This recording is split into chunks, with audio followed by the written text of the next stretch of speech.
Last time, you were forged inside a dying star, fused into being, element by element, in the fire before the fall. Tonight, that star dies, and it takes you with it.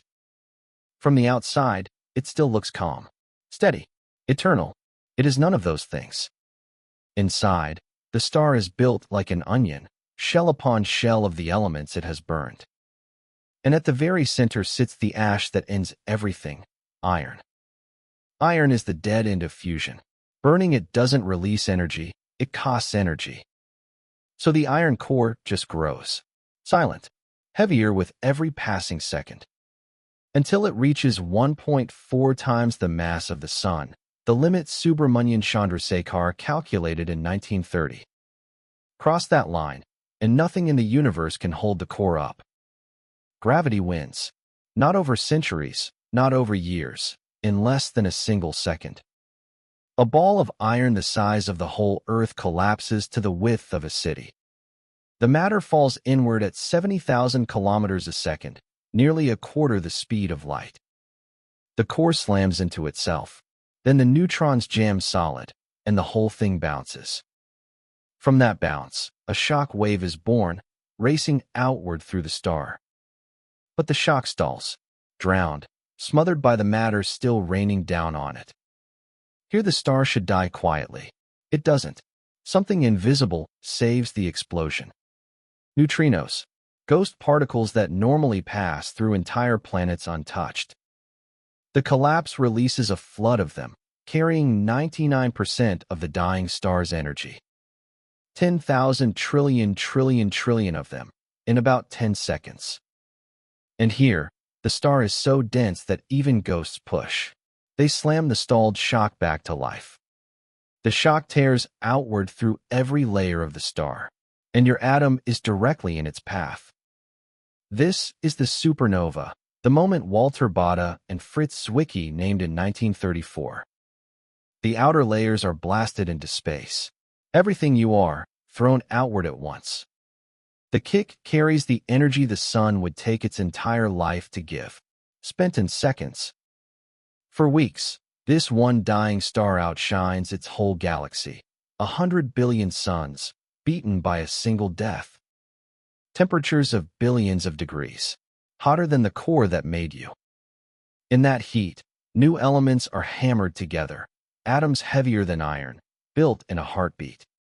And one fresh isotope, nickel, 56, decays for months, the slow glow that lights the wreckage. Meanwhile, you are gone, riding the ejecta at thousands of miles every second. Faster than any rocket humans have ever built. And nothing out here will slow you down. No air, no friction, no edge to crash into. Just open, endless space. You are no longer part of a star. You are shrapnel, crossing the galaxy. Humans have watched this exact violence happen. We have records going back 1,000 years. July 1054. Chinese astronomers record a sudden guest star in the sky. It was bright enough to see in broad daylight for 23 days straight. Today we call its wreckage the Crab Nebula. The blast cloud is still flying apart, expanding at 1,500 kilometers a second, now 11 light-years across. And at its heart spins a neutron star, turning 30 times every second. Tycho Brahe saw one in 1572. Johannes Kepler in 1604, the last seen in our galaxy by naked eye. Then, on the night of February 23, 1987, we caught one in the act. A star died in the Large Magellanic Cloud, 168,000 light-years away. And about 3 hours before its light reached us, the neutrinos arrived first. Tanks of water deep underground, Kamiokande in Japan, IMB in America, Baksan in Russia, caught about 24. 24 ghosts. The first time humanity ever touched the death of a star, particle by particle. Proof that the flood is real, that an explosion like yours truly happened. And the wreckage never simply vanishes. It travels. It seeds the dark. Inside meteorites and deep in Earth's ocean crust, we find iron 60, an isotope made almost only in supernovae. It rained down from stars that died near us, long before any human looked up. Our whole solar system carries the ash of supernovae that exploded before the sun was born. You are some of that ash. This is not a story about you. It is the story of you. So picture it. The flash fades. The light dies down. The galaxy goes quiet again. The star that made you is gone, collapsed to a neutron star, or crushed into nothing at all.